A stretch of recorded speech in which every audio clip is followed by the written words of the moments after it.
سلام د نن سهار د 9 بجو خبرونو ته مو زه سمیع الله امیني هرکلی وایم.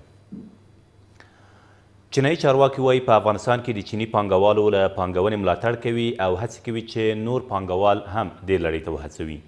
د بازار د تنظیم په چارو کې د چین دولت وزیر ژنګ ماو تېره ورځ د ملي یووالي حکومت له اجرایي رئیس سره په کتنه کې ویل هیواد یې په افغانستان کې د تلپاتې پراختیا او همداراز له پانګونې اقتصادي او سوداګریزو هڅو ملاتړ او ورسره همکاري کوي.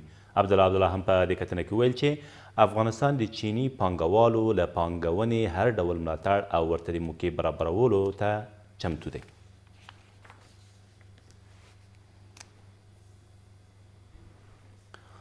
ولس داعشیان د ننګرهار په هسکمینه ولسوالۍ کې ووژل شول. د ننګرهار د والي ویان عطاالله خوږیاڼی وایي په دې عملیاتو کې چې تېره شپه د څارګر ملي ادارې د 02 قطعې له لوري ترسره شوي د یادې ډلې 6 پټنځایونه او یو شمېر وسلې هم له منځه تللي دي. د نوموړي په وینا په دې عملیاتو کې افغان ځواکونو او د سیمې اوسیدونکو ته زیان نه دی اوښتی. د بادغیس پر قادس ولسوالۍ د طالبانو برید دفع شو. د دغه ولایت د امنیه قمندانۍ ویان نقیب الله امیني وایي د دغه ولایت لپاره د طالبانو د نومول شوي والي ملا صالح په مشرۍ یوې 500 کسیزې ډلې غوښتل قادس ولسوالۍ ونیسي خو له ماتې سره مخ شول او دمګړی په یاده ولسوالۍ کې وضعیت ارامه دی. د نوموړي په وینا په دې نښته کې 15 طالبان وژل شوي او 8 نور ټپیان دي او همداراز یوه پولیس خپل ژوند له لاسه ورکړی او 2 نور ټپیان دي. گروهی از طالبان مسلح به سرکردگی ملا صالح ولسوال نامنهاد طالبان برای ولسوالی قادس ولایت بادغیس بر پست‌های امنیتی این ولسوالی حمله گروهی کردند که خوشبختانه توسط نیروهای شجاع امنیتی به شکست ننگین مواجه شده. 5 تن از مخالفین مسلح دولت به شمول 2 فرمانده محلیشان کشته و 8 تن دیگرشان زخم برداشتند.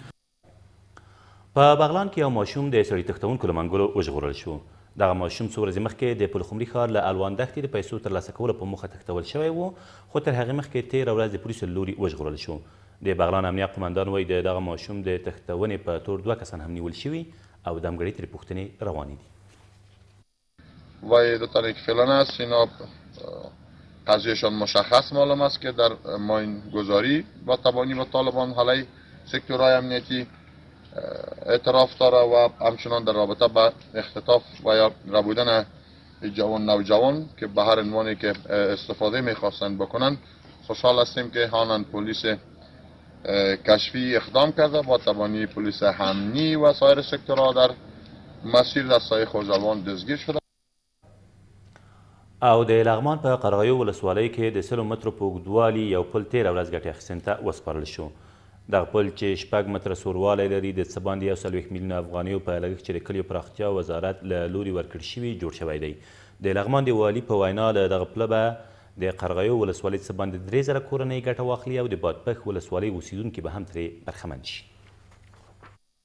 دغه پل چې 100 متره اوږدوالی لري د کلیو بیا هغه د پراختیا وزارت په تخنیکي همکاري او د مالیې وزارت په مالي لګښت باندې د کلیو بیا هغه د پراختیا د وزارت د کلیوالي سړکونو د برنامې له لوري د یو نیم کال په موده کې تکمیل شو.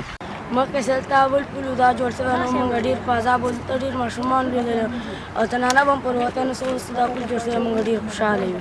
دغه ځمکه د موږ 2 لکه قیمت درلود اوس 12 لکه روپۍ قیمت لري. دا اوس په الحاله د شاړو ځمکو 12 لکه روپۍ ته قیمت رسېدلی ده. دا د همدې بله ثمره ده، دا د همدې آبادۍ ثمره ده. دا تر دې مهاله وروستي خبرونه، تر بیا مو الله مل.